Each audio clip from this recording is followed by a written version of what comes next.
आपकी दुल्हन का बीएफ बेड के पीछे छुपा है। क्या निशी, तुम ठीक हो ना? हाँ मैं ठीक हूँ। आप क्या कर रहे हो? बैठो। तुम कुछ परेशान सी लग रही हो मुझे, क्या बात है? नहीं तो वो शादी की वजह से ना बहुत स्ट्रेस हो गया, मैं थक गई हूँ। शादी की वजह से? कोई और बात हो ना तुम मुझे बता सकती हो। नहीं कोई और बात नहीं है। कोई और क्या बात होगी? अगर कोई बात हो तो एक बार मुझे बता दो, क्योंकि तुम्हें पता है हम एक नया रिश्ता बनाने जा रहे हैं। मैं ये चाहता हूँ हमारे बीच की कोई भी बातें छुपी ना हो। नहीं, कुछ बात होती तो मैं आपको शादी से पहले ही बता देती। कुछ बात नहीं है। अच्छा, सच बोल रहे हो ना?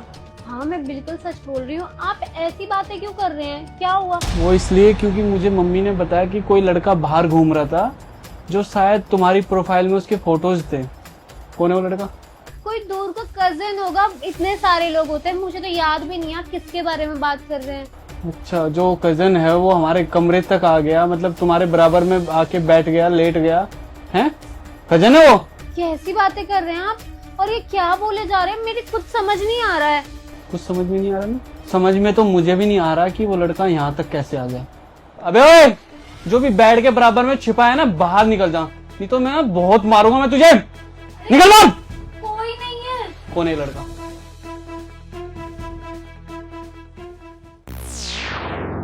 कौन है ये लड़का? सच बताना, नहीं तो मैं ना इसको इतना मारूंगा तुम्हारे सामने, जब तक ये मर नहीं जाएगा। नहीं ऐसा मत करना, ये मेरा बॉयफ्रेंड है। बॉयफ्रेंड है?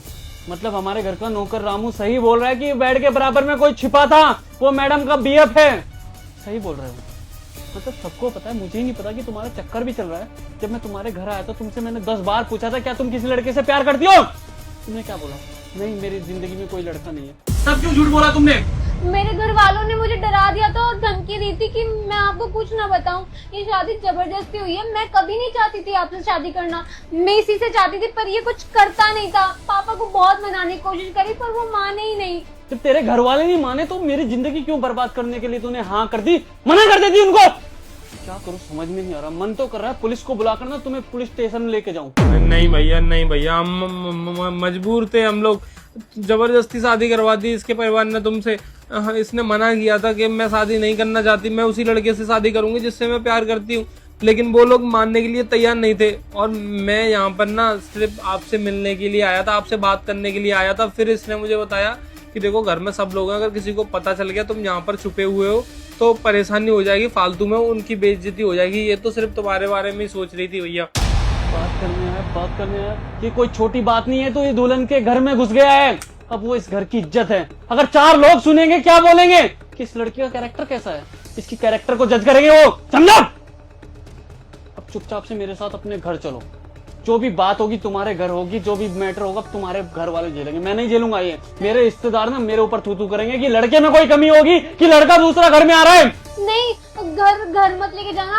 आपको नहीं पता मेरे पापा बहुत गुस्से वाले हैं, गोली मार देंगे इसको भी और मुझे भी। तो ये चीज ना तुम्हें पहले सोचनी चाहिए थी। खुद तो बर्बाद हुए साथ में मुझे भी बर्बाद किया है। चलो ऐसे मेरे साथ चुपचाप चलो, नहीं तो सारे रिश्तेदार अंदर आ गए ना, मेरी बेइज्जती हो जाएगी। चलो ऐसे चलो।